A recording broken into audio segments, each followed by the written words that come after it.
আসসালামু আলাইকুম রহমতুল্লাহ ওবারাকাতুহু। প্রিয় দর্শক, বিভিন্ন জায়গা থেকে আমাকে মেসেজ করা হচ্ছে যে বর্তমান সময়ে মাজার ভাঙ্গা হচ্ছে, এটার বিষয়ে আমার মতামত বা একটি বক্তব্য পেশ করতে। প্রিয় দর্শক, আমার কথা হলো, বাংলাদেশে এই মুহূর্তে মাজার লীগ চালু হয়েছে। মাজার লীগ এর আগে যেরকম বিভিন্ন লীগ, রিক্সা লীগ, তারপরে আনসার লীগ, এই সকল লীগের পরে এবার আসছে মাজার লীগ। মাজার লীগদের কাজ হলো যে মাজার ব্যঙ্গে নামকরণ করবে বাংলাদেশ, যেমন জামাত ইসলামী বা চরমুনাই বা ইসলামী হেফাজতে ইসলাম, বিভিন্ন ইসলামী দলের নামকরণ করে তাদেরকে বিব্রত করার জন্য এবার রাস্তায় নেমেছে মাজার লীগ। তাই এই মাজার লীগকে থামিয়ে দিতে হবে, কারণ নতুবা তারা বাংলাদেশকে একটি উগ্রতম দেশ হিসাবে আন্তর্জাতিক অঙ্গনে পরিচয় করাতে এই কৌশলটা হাতে নিয়েছে, যে এখানে ধর্মীয় অনুভূতিতে আঘাত আনা হচ্ছে, অথবা বিভিন্ন মতের মানুষ, বিভিন্ন মতের মুসলমান থাকতে পারে, একে অপরকে এখানে হত্যা বা এখানে ভাঙ্গে ফেলা হচ্ছে, আহত করা হচ্ছে, তাদের উপর নির্যাতন করা হচ্ছে। এই অজুহাতটা তারা নিয়ে যাবে আন্তর্জাতিক অঙ্গনে। সেই কারণে তারা মাজার লীগরা এখন সক্রিয়, বাংলাদেশের বিভিন্ন জায়গায় মাজার ভেঙেছে। তো আজকে গণপ্রজাতন্ত্রী বাংলাদেশ সরকারের পক্ষ থেকে বলা হয়েছে এটাকে কঠিন হাতে দমন করা হবে।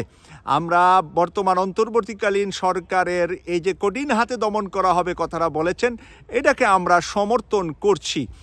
এবং পাশাপাশি আমি এই কথাটা বলতে চাচ্ছি যে এই যে মাজারের ভিতরে যারা গিয়ে গাঁজা খাচ্ছে অথবা মাদক দ্রব্য বেচাকিনি করছে, এদেরকে চিহ্নিত করাটাও প্রয়োজন আছে। তো এদেরকে চিহ্নিত করা দরকার, কিন্তু তাদের মাজার ভেঙে ফেলা দরকার এই মুহূর্তে বা এই সময়ে নয়। কারণ এখন কোনো আমাদের নির্বাচিত গণতান্ত্রিক সরকার নয়, একটি অন্তর্বর্তীকালীন সরকার রাষ্ট্র পরিচালনা করছে। তাদের দায়িত্ব না যে মাজার, মন্দির, মসজিদ বা কোনো ধরনের ধর্মীয় উপাসনালয়ে হাত দেওয়া, কারণ এটা বিতর্কের বিষয় হয়ে দাঁড়াবে এবং ডক্টর মোহাম্মদ ইউনূস স্যারের ইমেজ আন্তর্জাতিক অঙ্গনে বা ভারতীয় মিডিয়াগুলা নষ্ট করার জন্য বসে আছে। আপনারা জানেন যে দুদিন পর পর ভারতের বিভিন্ন মিডিয়ায় ডক্টর মোহাম্মদ ইউনূস স্যারের ইন্টারভিউ নিচ্ছে। তারা যতই বিতর্ক করতে চাচ্ছে, কিন্তু ডক্টর মোহাম্মদ ইউনূস স্যারের কৌশলগত এবং ভারতকে হুমকি দিয়ে যে কথাগুলো বলে যাচ্ছে, বরঞ্চ ভারতের ভিতরেই নরেন্দ্র মোদীর খুঁটি নেড়ে চেড়ে যাচ্ছে।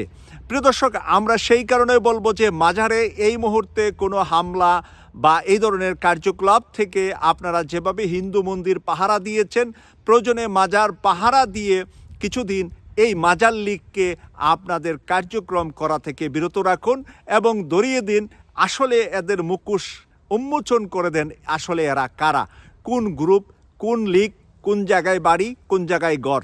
এইভাবে আপনারা সহযোগিতা করবেন সরকারকে, কারণ সরকার যেহেতু সিদ্ধান্ত নিয়েছে যে এই মাজার ভাঙ্গা গ্রুপকে তারা আইনগতভাবে আইনের কাঠগড়ায় দাঁড় করাবে। তাই আমরা অন্তর্বর্তীকালীন সরকারের যে কোনো সিদ্ধান্তকে স্বাগত জানাবো এবং এটি একটি গুরুত্বপূর্ণ সিদ্ধান্ত বলে আমি মনে করছি। আর তরুণ সমাজকে বলবো যে তরুণ ছাত্র সমাজ যেভাবে বিভিন্ন কিছুর তথ্য বাইর করে, তো মাজারের ভিতরে যদি গাঁজা, হিরোইন বা এই ধরনের নেশাগত জিনিস বিক্রি হয়, তাহলে তাদেরকে চিহ্নিত করুন কারা বিক্রি করে।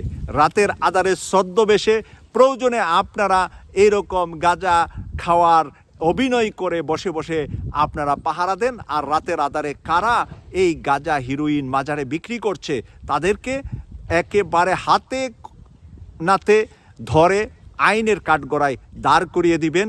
এই প্রত্যাশা থাকবে আমার তরুণ সমাজের উপর।